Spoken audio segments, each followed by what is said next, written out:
నమస్తే, నేను మీ మాధురి. ఈరోజు మనతో పాటు ఉన్నారు SV Naganath, astro psychologist. Hello sir. Sir, ఇప్పుడు మనకి నిర్గుణ నిరాకార అనే ఒక కాన్సెప్ట్తో చాలా వరకు హిందూయిజం బేస్ చేసుకొని కొన్ని మతాలు పుట్టుకొచ్చాయి. నిర్గుణ నిరాకార అని ఒక ఇది పెట్టుకుంటూ ఇక్కడ జరుగుతుంది ఏంటి అంటే సెక్స్ రాకెట్. కొంతమంది అందులోంచి బయటకు వచ్చిన వాళ్ళే ఇలా జరుగుతుంది, అక్కడ ఏ పిన్ టు పిన్ ఎలా జరుగుతుంది అనేది చెప్తున్నారు. అయితే మనకి ఈ స్పిరిచువాలిటీ అనే పేరుతో ఈ సెక్స్ రాకెట్ అసలు ఏంటి, అసలు ఏం జరుగుతోంది ఇండియాలో? అంటే మీరు ఒక గ్లోబల్ పాయింట్ చెప్పారు. కేవలం భారతదేశంలో మన సనాతన ధర్మానికి సంబంధించి మాత్రమే కాదు, ఓకే, మొత్తం ప్రపంచవ్యాప్తంగా ఏం జరుగుతుంది అంటే ఈ మధ్య చాలా మటుకు కూడా స్వామీజీలు కానీ, అంటే అన్ని మతాల వాళ్ళు, అన్ని మతాల యొక్క ప్రవక్తలు కానీ, వాళ్ళ గురుస్, స్పిరిచువల్ గురుస్ కానీ, వీళ్ళందరూ కూడా ఒకప్పుడు ఎప్పుడు లేనిది ఇప్పుడు సోషల్ మీడియా ద్వారా అందరికి అవైలబుల్ ఉన్నారు. అందరు డౌట్స్ క్లియర్ చేస్తున్నారు. ఆ గ్రంథాల్లో ఉన్నటువంటి విషయాలు చాలామందికి రాంగ్గా అర్థమైన వాళ్ళని రైట్గా ఎక్స్ప్లెయిన్ చేయడం, అందులో ఉన్నటువంటి మంచి సందేశాన్ని కూడా దుర్మార్గపు సందేశంలాగా ప్రవోక్ చేసే వాళ్ళు కూడా ఉన్నారు. అంటే ఒక మనిషిని టెర్రరిస్ట్ లాగా ప్రవోక్ చేసి మన ముత్యాలమ్మ టెంపుల్లో ఒక అఘాయిత్యం చేసినటువంటి వ్యక్తులు ఉన్నారు. చేతిలో ఆయుధం పట్టుకున్న వాళ్ళని కూడా ఆయుధం వదిలేసి సభ్య సమాజంలో ఒక సగటు మనిషిలాగా బతకడానికి ప్రేరేపించినటువంటి గురువులు కూడా ఉన్నారు. ఓకే, సో ఇక్కడ మీరు అన్నారు చూడండి, ఆధ్యాత్మికం పేరు మీద ఇక్కడంతా కూడా ఒక జుగుప్సాకారమైనటువంటి కొన్ని సెక్స్ ర్యాకెట్స్ జరుగుతున్నాయి. చాలామంది మహిళలు కూడా ఆ ఆర్గనైజేషన్స్ నుంచి బయటకు వచ్చి వాలంటరీగా స్టేట్మెంట్స్ ఇచ్చారు అని చెప్తున్నారు. అసలు మనం ఆలోచించాల్సింది ఏంటంటే sex is the highest identity of any individual. ఎందుకంటే మనిషి శృంగారము సంభోగం లేకుండా ఉండలేడు. కానీ సభ్య సమాజంలో అనాది కాలంగా వచ్చింది ఏంటి, మీరు శృంగారం గురించి సంభోగం గురించి మాట్లాడితే మిమ్మల్ని ఎలా చూస్తారు? ఇదేదో చెడిపోయింది, లేదా వీడెవడో పర్వట్ అయిపోయాడని అనుకుంటారు తప్ప శృంగారము సంభోగం నుంచే మనం అంతా బయటకు వచ్చాము అనేటువంటి లాజికల్ రియాలిటీలో మనం రాము. సో శృంగారము సంభోగము ఇవన్నీ కూడా ఏంటంటే ప్రతి మనిషిలో 90% వాళ్ళ ఇమాజినేషన్లో ఉండేటువంటి ఫ్యాంటసీస్ ఇవి. అంటే మనిషి నరనరాల్లో, ఊహల్లో, భావోద్వేగాల్లో, ఆలోచనలో మొత్తం నిండిపోయినటువంటి లక్షణాలు ఇవి. మరి ఈ లక్షణాలు ఇన్ని పెట్టుకున్న తర్వాత మనిషికి ఒక స్త్రీ పురుషుల సంభోగం వల్ల జరిగేటువంటి ఆత్మసంతృప్తి ఏంటో తెలుసా? That is called ego satisfaction. ఒక పురుషుడు స్త్రీతో సంభోగం చేసినప్పుడు వాడికి ఎలాంటి ఫీలింగ్స్ ఉంటాయంటే, దట్ ఒక రకంగా చెప్పాలంటే మీరు ఒక రాజ్యాన్ని గెలిచినప్పుడు, మీరు ఏదైనా ఒకటి అచీవ్ చేసినప్పుడు ఎట్లా ఉంటారు మేడం? ఒక ఓవరాల్గా చెప్తే ఒక హై రేంజ్లో ఉంటాం, ఒక సాటిస్ఫాక్షన్, కంటెంట్మెంట్ ఉంటుంది. ఇది I'm talking about the sex psychology మాట్లాడేది. పురుషుడికి ఆ ఫీలింగ్ ఉంటుంది. స్త్రీకి ఏముంటుంది అదే సంభోగంలో? She feels more secured.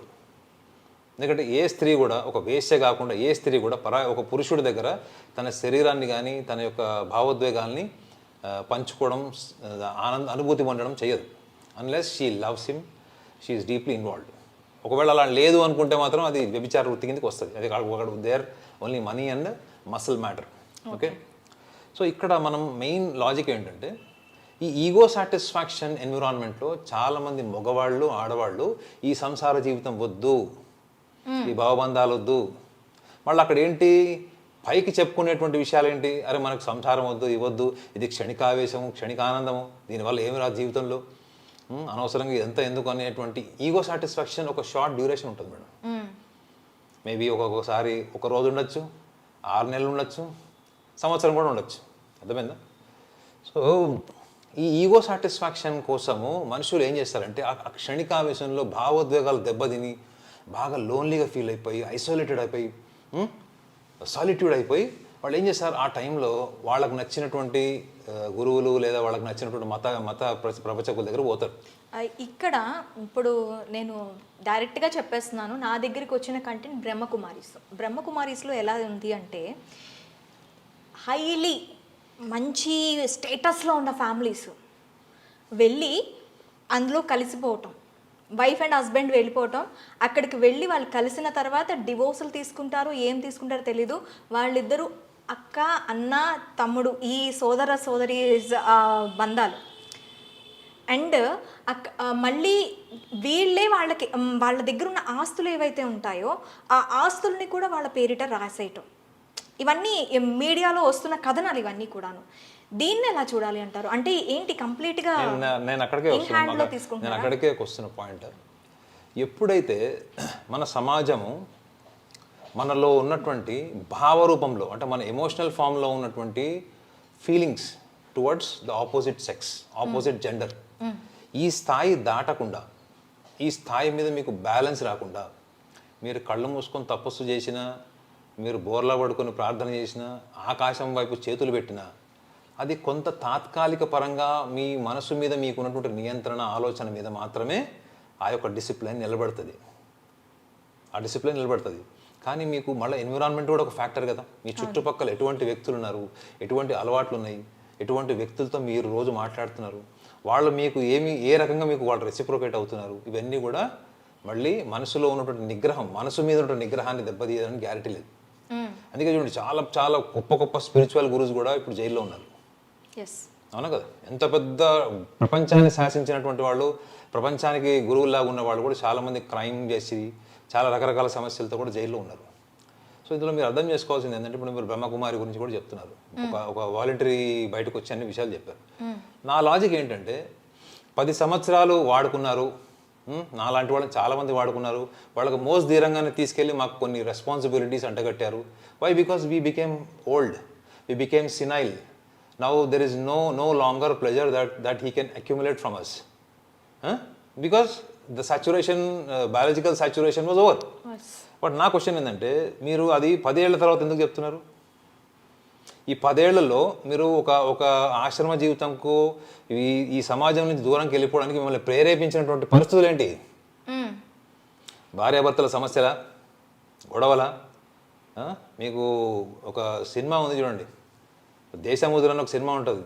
అందులో కోవేశ్వరలా మధ్యరాత్రి లేచి నాకు పట్టు చీర కొని లేదు, నాకు అది కొని లేదు, ఇది కొని లేదు అని ఆశ్రమంలో ఆ బుద్ధ మాంగ్స్ గురుజలో కూర్చొని గట్టి అరిచి మళ్ళీ పడుకుంటుంది. అవునా? అంటే మనము మనసులో ఏముంది, మనం ఏ కారణం వల్ల మనము సన్యాసం తీసుకుంటున్నాము, లేదా సన్యాసి జీవితం గడపాలి, లేదా సాధువుల మధ్య జీవితం గడపాలి అన్న దాని వెనక తాత్కాలిక పరమైనటువంటి అహంకారమే ఉంటుంది మేడం. అంటే మీరు అనేటువంటి వాళ్ళు ఇట్లా తొందరగా బాగా మంచి ఎలైట్ ఫ్యామిలీలో ఉన్నవాళ్ళు, బాగా ఫైనాన్షియల్ స్టేటస్ ఉన్నవాళ్ళు, ఆర్థిక స్తోమత ఉన్నవాళ్ళు, వీళ్ళందరూ ఒక్కసారి ఎందుకు పారాడైమ్ షిఫ్ట్ అంటారు దీన్ని, ఎందుకు అంత షిఫ్ట్ అయిపోతున్నారు? షిఫ్ట్ ఎందుకు అవుతున్నారు అంటే ఈగో మేనేజ్మెంట్ ప్రాబ్లమ్సే. గుర్తుపెట్టుకోండి, ఇట్లా సడన్ అన్యూజువల్ అబ్నార్మల్ చేంజెస్ వచ్చాయి అంటే they have no control over their emotions, their feelings. They wanted to conquer people. If they don't listen and follow, they get frustrated, they get into all sort of egocentric problems. వీళ్ళ వల్ల లాభం పొందేది ఎవరు? మీరు చెప్పారు చూడండి, సంస్థలు, వీళ్ళందరూ కూడా సంపన్నులు అవుతున్నారు తప్ప, వీళ్ళేమో సంపాదించి జీవితకాలం సంపాదించిన తీసుకుపోయి అక్కడ డొనేట్ చేస్తున్నారు, చారిటీస్కి ఇస్తున్నారు. మళ్ళీ ఎండ్ ఆఫ్ ద డే వీళ్ళు ఏం ఆత్మవంచనలో ఉంటారంటే ఈ జన్మరాహిత్యం అనుకుంటారు. జన్మరాహిత్యం అన్నది ఏ గురువు ఇయ్యడం మేడం. ఓకే, మీకు జన్మరాహిత్యం కావాలంటే మిమ్మల్ని మీరు ఎత్తుక్కోవాలి.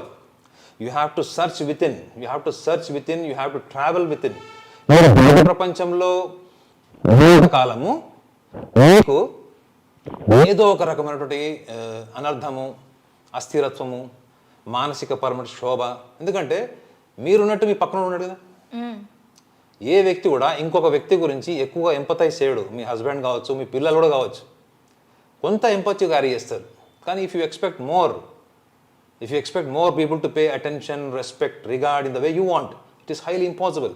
ఇప్పుడు ఇలాంటి సమస్యలు ఉన్న వాళ్ళే వీళ్ళందరూ కూడా వైరాగ్య మార్గంలో వెళుతున్నాము అనే ఆత్మవంచనలో ఉండి వాళ్ళకి పూర్తిగా సరెండర్ అయిపోయి వీళ్ళకి జీవితం నేర్పించిన గుణపాఠాలన్నీ కూడా దాన్ని ఒక గ్రంథంలాగా తీసుకోకుండా ఈ పనికి మాలినోళ్ళు రాసిన గ్రంథాలన్నీ చదివి అందులో సారాంశాన్ని వీళ్ళు రాంగ్గా ఇంటర్ప్రిటేట్ చేసుకొని అవి చదవడం వల్ల నాకు ముక్తి వచ్చేస్తుంది, నేను మోక్ష మార్గంలోకి వెళ్ళిపోతాను అనే ఒకటి ఆత్మవంచనలో ఉన్నారు తప్ప నిజంగా వీళ్ళందరూ చేస్తున్నటువంటిది. మీరు ఇందాక సెక్స్ ర్యాకెట్ ఉన్నారు చూడండి, అసలు నిజంగా మనిషిలో చాలామంది మీరు చూడండి గురువుల్ని, ఒక్కొక్కడు ఇంత లావుండి ఇంత పొట్టొచ్చి అసలు లేవలేని స్థితిలో ఉన్న వాళ్ళకి కొన్ని లక్షల కోట్ల మంది ఫాలోవర్స్ ఉన్నారు.